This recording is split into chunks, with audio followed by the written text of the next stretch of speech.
so good. So Yeah. it's been really uplifting and just confidence building too. When you talk about, people receiving, the book and reading it, do you find yourself sitting there biting your nails, or do you go, oh, no, whatever will be? Both. Both. I have a Virgo moon, so in astrology, Virgos are very like, very, it's a list making and very like, it's got to be this way. And then my other fairy side is like, oh, whatever, it'll hit whoever it needs. And so I'm Right. kind of like both. So Yeah. What did your family think of it? they liked it. They liked it. They really did. My daughter and my son read it, and it's like, yeah, this is you. And my mom was like, this is what happened. So yeah, Yeah. they all liked it. And I think It was that's the weird part is when your family reads it. It's like, well, that's why I asked that. uh-huh. That's where you're okay. They're the Uh-huh. real critics, right? Um, Exactly. so you have made friends with the women that you wrote the book with, Yes. Women Standing Strong Together. Um, I, I'm. Do you think you write your own book, giving you the confidence to maybe go ahead? I actually was thinking about that yesterday. I just did a Ah, book signing, mhm. and I have a horse, and I was thinking about maybe doing our journey together, in step with the horse. So yeah, Wow, I might. Yeah, that would be and how very that's a interesting. healing thing.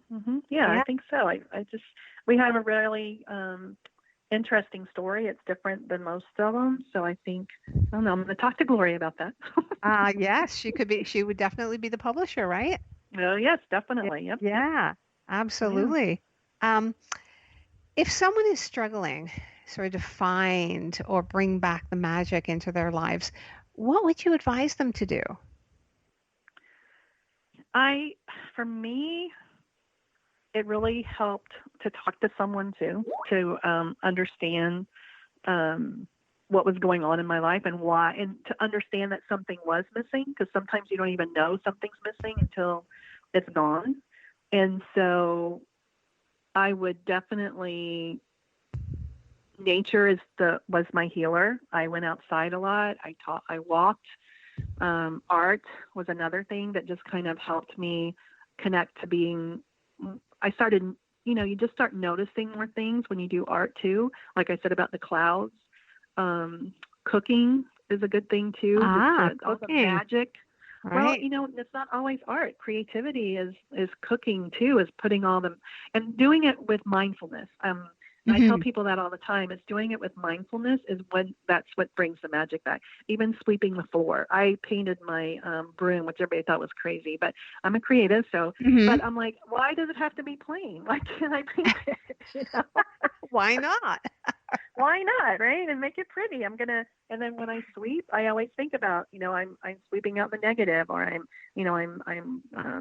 sweeping out what I don't want anymore. So I'm consciously, thinking that. So if someone is struggling, to bring that magic in, to have someone to talk to just find out what they remember, what they liked when they were younger too, and start doing that more.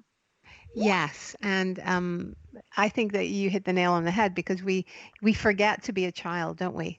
We forget Yep. And we forget that way of living and how joyful that was, right? Right, exactly. And it's sometimes we just get, and as we grow up and become adults and do the adult thing and everything, it's just we have to remember that little artist inside and our little child, our inner child, and let them come out and play. Yeah, yeah. It's we have friends who have a small child.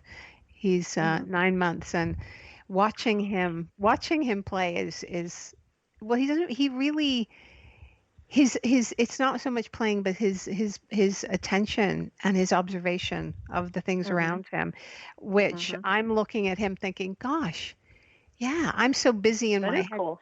Right? I'm so busy in my head doing, oh, got to do this, got to do that, that you forget to look around you, right? And you forget to Yeah. that is creative. Um, Yep. so now that you've written this book, or you've written a chapter in this book, Right. Do you think that that has brought more insight into you as a creativity coach? Yes, definitely. And how Yep. is And that? it's just really what I can offer people. I've been, I have had grief in my life, and I Hmm. tend to always look for the magical part of it, but and be of service to other people. And I think writing the book really let me remember that part of it, because I do, it was in the past, and it was, I've kind of worked through it, and to remember that not everybody has that to be able to work through it. And I, I just to be able to help other people with it has Hmm. been really helpful for me. Yeah. And but some people don't really know how to work through it. I mean, I know we're going back to the Hmm. previous Yeah. question. Um, Hmm. so when somebody is really, really struggling, and I know we talked about, bringing the magic back into your lives. If somebody is really, really struggling, somebody told me that journaling is probably the best way to get out of your Hmm. funk. What do you think about that? Yep. Yeah. I do. I suggest that a lot. I just actually suggested that to two of my clients this week, and that is part of my coaching, is the journaling part. And I did it when my husband was sick and I was angry and he was sick. And, it helps you to get things out, that it Hmm. doesn't have to be mailed to anybody. It's only for your eyes and your eyes only.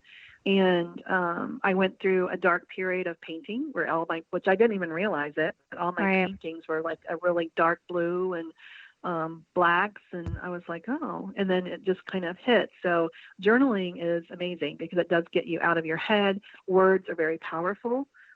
Whether you do words or whether you do, ripping out magazines, and ripping paper is very therapeutic. Oh, it really is. That's right. Yeah, I like doing that.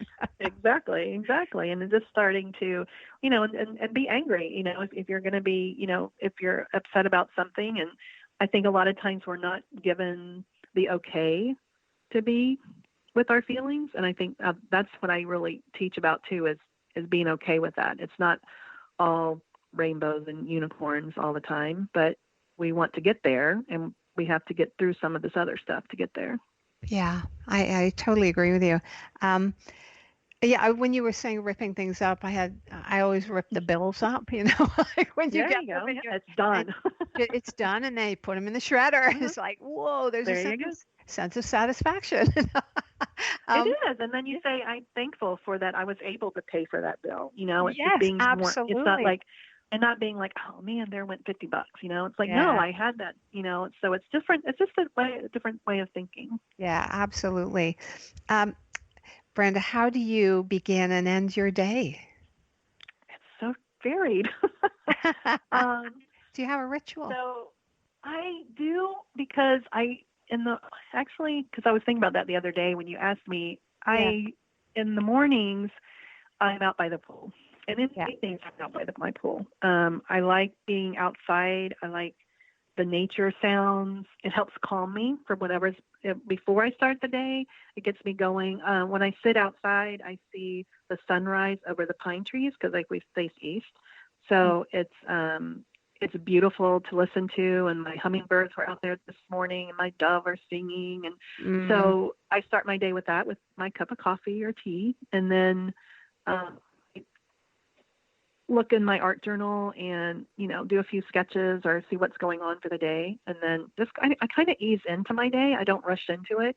Even when my kids were little, um, I would just try and just take a few moments, and at the end of the day I do basically the same thing. I'll go sit out by the pool, um, go sit outside, think about what happened during the day and what's going to be the next day, and um, be thankful for the day, really. yeah, yeah. It's so beautiful. Thank you for taking the time to be with us today, Brenda, on Yin Yoga Lifestyle. Thank you.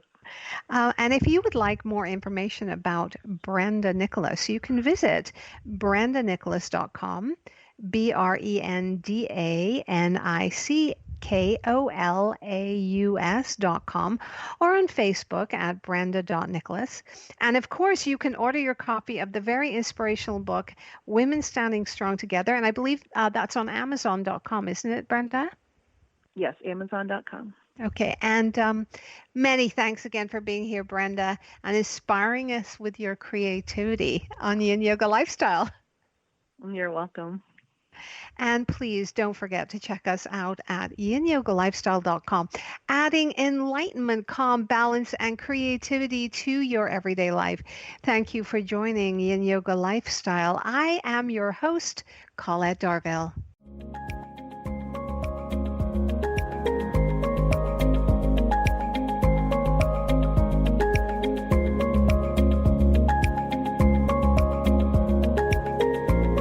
Join us next time to continue our journey of balancing into a state of perfect harmony. Until then, this is Colette Darville, reminding you to inhale, so, and exhale, hum.